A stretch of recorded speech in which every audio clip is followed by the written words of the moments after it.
ऐसे हैं स्टूडेंट्स, उम्मीद करता हूँ खैरियत से होंगे। हाजिर हूँ एमएफ इंग्लिश सेंटर से।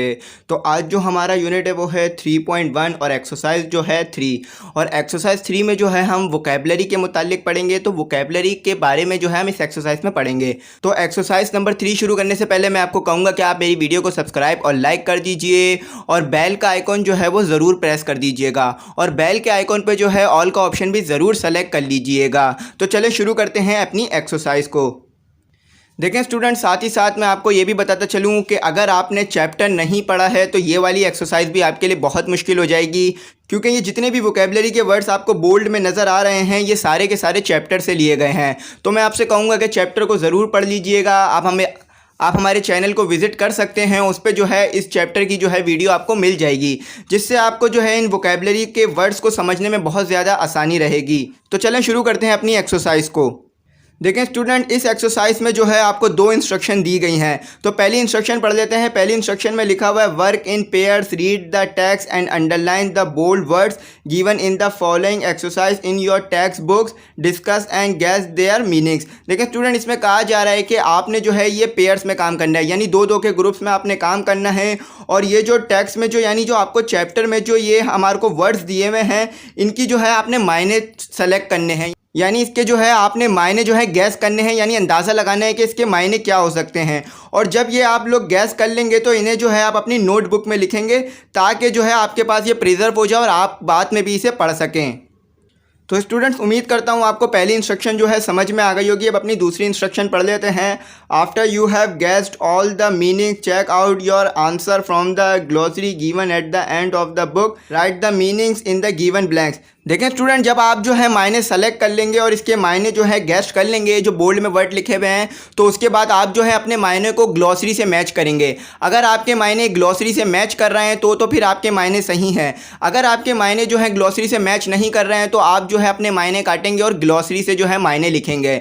तो चले मैं आपको ग्लॉसरी दिखा देता हूँ कि ग्लॉसरी कहाँ पर है। तो स्टूडेंट, ये है ग्लॉसरी और इसके अंदर जो है वो जो बोल्ड में लिखे हुए अल्फाज हैं उसके मायने दिए हुए हैं। आपको जो है मायने इंग्लिश में मिलेंगे, मायने आपको उर्दू में नहीं मिलेंगे, तो इसलिए आपने अपने मायने भी इंग्लिश में लिखना है और चेक करना है कि जो आपने मायने लिखे हैं वो सही है या नहीं है। तो उम्मीद करता हूँ ये आपको समझ में आ गया होगा ग्लॉसरी किस तरह से आपने ग्लॉसरी देखना है। अगर आपको जो अल्फाज दिया हुआ है बोल्ड में वो ए से लिखा हुआ है तो आप जो है ए से ही वर्ड को सेलेक्ट करेंगे यहाँ पर। तो उम्मीद करता हूँ ये आपको समझ में आ गया होगा। अब जो हमें वर्ड्स दिए हुए हैं उनके मायने कर लेते हैं। और स्टूडेंट, साथ ही साथ मैं आपको ये बात बताता चलूँ कि आपने जो मायने हैं वो यहाँ पर भी लिखने हैं और यहाँ पर भी आपने उन मायनों को उतारना है, इन वर्ड्स के मायनों को। तो चलें अब अपनी जो है इन मायनों को देख लेते हैं कि इनके क्या जवाबात हैं।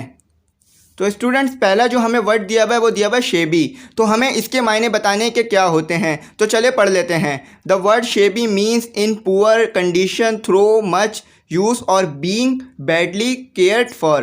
देखिए स्टूडेंट, शेबी के मायने होते हैं खस्ता हाल, यानी ऐसी चीज़ जिसको जो है बहुत ज़्यादा इस्तेमाल किया जा चुका हो या उसकी जो है हालत बुरी हो चुकी हो।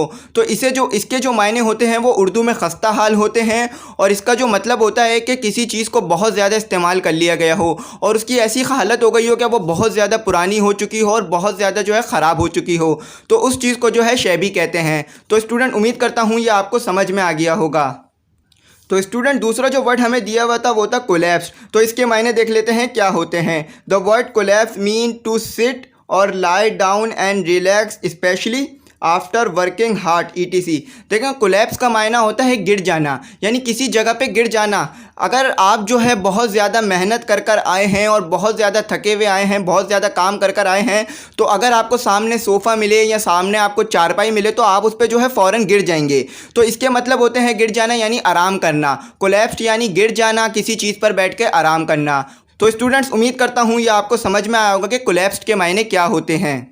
स्टूडेंट, दूसरा वर्ड जो है हमें जो दिया हुआ था वो ये था रिलैक्टेंटली। तो इसके मायने जो होते हैं वो ये होते हैं। The word reluctantly means unwilling, therefore slow to act, agree ETC। देखें स्टूडेंट, इसके जो मायने होते हैं रिलैक्टेंटली के वो होते हैं नाखुश, यानी आप किसी काम को नहीं करना चाहते हैं और आपसे जो है वो ज़बरदस्ती करवाया जा रहा है। तो क्या करेंगे आप, वो काम जो है आप हल्के हल्के करेंगे। जैसे आप नहीं पढ़ना चाहते हैं, आपको कोई ज़बरदस्ती पढ़ा रहा है, तो आप क्या करते हैं, आप उस काम को बहुत हल्के हल्के करते हैं और टाइम पास करते हैं ताकि टाइम जो है जल्दी जल्दी गुजर जाए और आपको जो है वो काम ना करना पड़े। तो रिलैक्टेंटली के मायने जो होते हैं नाखुश के होते हैं, यानी आप जो है किसी काम को नहीं करना चाहते हैं। और अगर आप किसी काम को नहीं नहीं करना चाहते हैं तो आप ये वर्ड इस्तेमाल कर सकते हैं रिलक्टेंटली। तो उम्मीद करता हूँ आपको रिलक्टेंटली का जो मतलब है वो समझ में आ गया होगा। स्टूडेंट, साथ ही साथ मैं आपको ये बात बताता चलूँ कि अगर आपकी कोई क्यूरी हो हमारे कोचिंग से मुताल्लिक या इस बुक से मुताल्लिक या इंग्लिश से मुताल्लिक, तो आप जो है हमें मैसेज कर सकते हैं व्हाट्सएप पे। नंबर जो है वो स्क्रीन पर आ रहा होगा। तो चलें स्टूडेंट्स, अब अपने अगले वर्ड्स देख लेते हैं कि उनके क्या मायने हैं।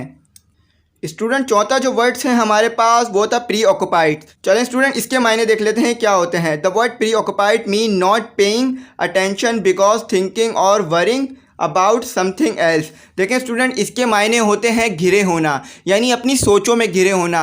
जैसे अगर आपको कोई परेशानी है और आपको कोई टेंशन है तो आप जो है उसी में घिरे रहेंगे, यानी उसी के बारे में सोचते रहेंगे और बार बार उसको सोच के जो है परेशान होते रहेंगे। तो मैं ये आपको कहूँगा कि अगर आपकी कोई परेशानी है या कोई टेंशन की बात है तो आप उस पर ज़्यादा ना सोचें और जो है अल्लाह ताला से दुआ करें कि वो जल्द से जल्द हल हो जाए। तो प्री ऑक्युपाइड के मायने होते हैं अपनी सोचों में घिरे होना, और अगर आप परेशान हैं तो आप जो है प्री ऑक्युपाइड होते हैं, यानी आप अपनी सोचों में घिरे हुए होते हैं। तो स्टूडेंट्स, उम्मीद करता हूँ ये आपको समझ में आया होगा कि प्री ऑक्युपाइड के मायने क्या होते हैं। स्टूडेंट, अगर फिर भी कोई गलती, क्यूरी या डिफ़िकल्टी रह जाए तो कमेंट सेक्शन में ज़रूर मैसेज कर दीजिएगा, रिप्लाई कर दूंगा। स्टूडेंट, पांचवा जो वर्ड्स है हमारे पास वो है ऑब्लिगेटरी। तो इसके मायने देख लेते हैं क्या होते हैं। The word obligatory mean which is necessary. देखिए स्टूडेंट, वर्ड ऑब्लिगेटरी का जो मतलब है वो ये है कि कोई काम जो है लाजमी है, यानी फ़र्ज़ है, वाजिब है करना। जैसे नमाज फ़र्ज़ है 5 टाइम में, तो आप उसके लिए कहेंगे ऑब्लिगेटरी। तो नमाज जो है फ़र्ज़ है। आपने ये देखा होगा कि खालिद ने ये वर्ड इस्तेमाल किया था जब उसने आप सल्लल्लाहु ताला अलैहि वसल्लम की एक हदीस बताई थी। तो स्टूडेंट, ऑब्लिगेटरी के मायने होते हैं किसी काम का फ़र्ज़ होना, यानी नेसेसरी, जिसे हमें लाजमी करना होता है। तो उम्मीद करता हूँ आपको ऑब्लिगेटरी के मायने समझ में आए होंगे, और इसके जो उर्दू में मायने होते हैं वो है फ़र्ज़, वाजिब और किसी काम का जो है लाजमी करना। तो स्टूडेंट, उम्मीद करता हूँ ये आपको समझ में आया होगा। अब अपना छठा वर्ड देख लेते हैं। ठीक है स्टूडेंट, हमारे पास जो छठा वर्ड जो दिया हुआ था वो दिया हुआ था सिबलिंग्स। तो अब इसके मायने देख लेते हैं क्या होते हैं। The word siblings mean brothers and sister. देखें स्टूडेंट, सिबलिंग का मतलब होता है भाई बहन, यानी जो आपके भाई हैं, जो आपका बड़ा भाई है, जो आपकी बहन है, या आपका छोटा भाई है, या आपकी छोटी बहन है, उसे आप सिबलिंग्स कहेंगे। यानी वो आपके भाई बहन है और उन दोनों को जो है आप एक वर्ड इस्तेमाल कर सकते हैं, भाई बहन। और इसके उर्दू में जो मायने होते हैं वो भाई बहन के ही मायने होते हैं। तो स्टूडेंट्स, उम्मीद करता हूँ ये वाला आपको समझ में आया होगा। तो स्टूडेंट, हमें जो सातवां वर्ड दिया हुआ है वो दिया हुआ है रियलाइज। तो चलें देख लेते हैं इसके मायने क्या होंगे। The word realise means to make one's dream, idea, plan, ETC happen, remember. देखें स्टूडेंट, इसके मायने होते हैं हासिल कर लेना, यानी जैसे आपका कोई ख्वाब है, आपका कोई ड्रीम है, या आपकी कोई सोच है जिसे आप हासिल कर लेते हैं, तो उधर जो है आप वर्ड इस्तेमाल करेंगे रियलाइज, और इसके जो उर्दू में मायने होते हैं वो होते हैं हासिल कर लेना।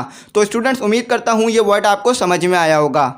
तो स्टूडेंट, हमें जो आठवां वर्ड दिया हुआ है वो दिया हुआ है वेदर्ड, और इसके देख लेते हैं मायने क्या होते हैं। The word weathered means brown, rough and lined और damage skin because one has spend a lots of time outside in the sun. Student, इसके जो मायने होते हैं वो होते हैं खस्ता हाल, फरसूदा, यानी जो चीज़ पुरानी हो चुकी हो। जैसे इधर एक इंसान का जिक्र किया गया है, जैसे कोई इंसान है जो कि बूढ़ा हो चुका है, यानी काफ़ी टाइम उसने अपनी ज़िंदगी का गुजार लिया है। तो आप जानते हैं जब एक इंसान बूढ़ा हो जाता है तो उसकी स्किन जो है वो हल्के रंग की हो जाती है और उस पर लाइनें भी पड़ जाती हैं और वो काफ़ी जो है खुरदुरी भी हो जाती है, यानी उसकी जो स्मूथनेस कम हो जाती है। तो जवान के मुकाबले में जो है बूढ़े इंसान में जो है काफ़ी तब्दीलियाँ आ जाती हैं, क्योंकि वो पुराना हो जाता है और उनकी जो स्किन भी जो है काफ़ी डैमेज हो चुकी होती है। तो स्टूडेंट, उम्मीद करता हूँ आपको वेदर्ड के मायने समझ में आ गए होंगे। इसके मायने जो हैं वो यहाँ पर जो लिए गए हैं वो पुराने के लिए गए हैं, फरसूदा के लिए गए हैं और खस्ता हाल के मायने लिए गए हैं। तो उम्मीद करता हूँ ये आपको समझ में आ गया होगा। आप अपना जो है नवा देख लेते हैं कि नवे में जो हमसे क्या पूछा जा रहा है। तो स्टूडेंट, हमारे पास जो नवा वर्ड है वो है इम्प्रेसिव। तो स्टूडेंट, उम्मीद करता हूँ इसके मायने तो आप ज़्यादातर जानते ही होंगे, तो चले फिर भी पढ़ लेते हैं कि क्या इसके मायने होंगे। The word impressive mean which we like. देखिए स्टूडेंट, इम्प्रेसिव का मतलब होता है जिसे हम पसंद करते हैं, यानी जो चीज़ हमें अच्छी लगती है। तो जैसे स्टूडेंट, आपको अगर कोई चीज़ अच्छी लगती है तो आप बोलते हैं ना ये काफ़ी इम्प्रेसिव है, यानी ये काफ़ी अच्छी है। तो इम्प्रेसिव के मायने होते हैं अच्छा, यानी जो चीज़ जो है आपको पसंद आती हो, जो आपको मुतासिर करती हो। तो स्टूडेंट, उम्मीद करता हूँ आपको इम्प्रेसिव के मायने समझ में आ गए होंगे। तो चलें स्टूडेंट, अब अपना 10वां वर्ड देख लेते हैं कि उसमें हमसे क्या पूछा जा रहा है। देखिए स्टूडेंट, हमारा जो 10वां वर्ड है वो है बैकड्रॉप। तो चले देख लेते हैं इसके क्या मायने हैं। The word backdrop means background. देखें स्टूडेंट, इसका मतलब होता है पीछे का हिस्सा। यानी अगर कोई इंसान खड़ा हुआ है और उसके पीछे बहुत अच्छी सीनरी है तो वो आपको काफ़ी पसंद आएगी, तो आप कहेंगे कि बैकग्राउंड बहुत अच्छा है। यानी इंसान का जो पीछे जो हिस्सा आ रहा है, यानी जो हिस्सा फोटो में आ रहा है या जो हिस्सा किसी कवर में आ रहा है वो बहुत अच्छा लग रहा है, तो आपको वो बैकग्राउंड कहते हैं उसे आप। यानी जो है पीछे के हिस्से को आप जो है बैकग्राउंड कहते हैं। अगर आपको कोई इंसान सी साइड गया हुआ है और वहाँ पर जो है सी साइड का बहुत अच्छा जो है व्यू आ रहा है, तो आप कहेंगे कि इसका बैकग्राउंड अच्छा है। तो उम्मीद करता हूँ ये आपको समझ में आ गया क्योंकि बैकग्राउंड के क्या मायने हैं। तो चले अब अपना 11वां वर्ड देख लेते हैं। स्टूडेंट, हमारे पास जो 11वां वर्ड है वो है होस्टेड। तो चले देख लेते हैं इसके क्या मायने होते हैं। The word hosted mean organised an event. देखें स्टूडेंट, इसका मतलब होता है मेहमान नवाजी करना, यानी मेज़बानी करना। देखें स्टूडेंट, अगर आपके घर में कोई शादी है तो आप जो है सारे अरेंजमेंट करेंगे, चीज़ों को ऑर्गेनाइज़ करेंगे और अपने मेहमान जो आएंगे उनकी जो है आप मेहमान नवाजी करेंगे, यानी उनकी देखभाल करेंगे। तो उस वक्त जो वर्ड इस्तेमाल होगा वो होगा होस्टेड। यानी आप जो है अपने मेहमानों को जो है होस्टेड कर रहे होंगे, यानी उनकी मेहमान नवाजी कर रहे होंगे। तो स्टूडेंट, उम्मीद करता हूँ आपको जो है 11वां वर्ड भी समझ में आया होगा। अगर फिर भी कोई गलती, क्यूरी या डिफ़िकल्टी रह रही हो तो कमेंट सेक्शन में ज़रूर मैसेज कर दीजिएगा, रिप्लाई करूंगा। और मैं इससे पहले जो है और भी वीडियो अपलोड कर चुका हूं चैप्टर पे, तो वो भी आप ज़रूर देख लीजिएगा। चलें अब अपना आखिरी वर्ड देख लेते हैं। 12 वर्ड्स क्या दिया हुआ है हमें। तो देखें स्टूडेंट, हमारे पास जो हमारा 12वां वर्ड है वो है बॉन्ड। यानी इसके जो मायने हैं वो ये है कि the word bond means put up with. देखें स्टूडेंट, इसके जो मायने हैं वो है बर्दाश्त करने के, यानी किसी चीज़ को सहना। जैसे अगर आपका कोई ड्रीम्स है जिसे आप हासिल करना चाहते हैं तो आपको उसके लिए बहुत मेहनत करनी पड़ेगी। और कभी कभार जो है आपको अपने ड्रीम के हासिल करने के लिए बहुत ज़्यादा मेहनत करनी पड़ती है और जिसमें बहुत ज़्यादा मुश्किलात आती हैं। तो आपको जो है बहुत सारी मुश्किलात को जो है बर्दाश्त करना पड़ता है ताकि आप अपने जो है ड्रीम को हासिल कर सकें। तो उधर जो आप वर्ड इस्तेमाल करेंगे वो करेंगे बॉन्ड, यानी बर्दाश्त करने के। यानी आप उस वक्त चीज़ों को बर्दाश्त कर रहे होते हैं और ये सोच होती है आपके दिमाग में कि अभी मैं चीज़ों को बर्दाश्त कर लूँगा तो आगे जाके मेरे लिए आसानियाँ हो जाएंगी और मेरे जो है फ़ायदा हो जाएगा। तो स्टूडेंट, उम्मीद करता हूँ आपको सारे वर्ड समझ में आए होंगे। 12 के 12 वर्ड मैंने आपको समझा दिए हैं और ग्लॉसरी में भी जो है आप इसके मायने चेक कर सकते हैं, तो आपको एज इट इज़ ही ये मिलेंगे क्योंकि मैंने वहीं से ये लफ्ज़ उठाए हैं। तो स्टूडेंट, मैं आखिरी में आपको कहूँगा कि अगर आपकी कोई क्यूरी है, डिफ़िकल्टी है मेरे कोचिंग से मुताल्लिक या किताब से मुताल्लिक या किसी भी मुताल्लिक, तो आप जो है हमें व्हाट्सएप पे जो है कांटेक्ट कर सकते हैं। नंबर जो है स्क्रीन पर आ रहा होगा। और आखिरी में ये कहूँगा कि आप मेरे चैनल को सब्सक्राइब और लाइक ज़रूर कीजिएगा और इसका जो लिंक है और बच्चों तक ज़रूर शेयर कीजिएगा और बेल आइकॉन प्रेस कर जो है ऑल का ऑप्शन भी ज़रूर सिलेक्ट कर लीजिएगा। Thanks for watching.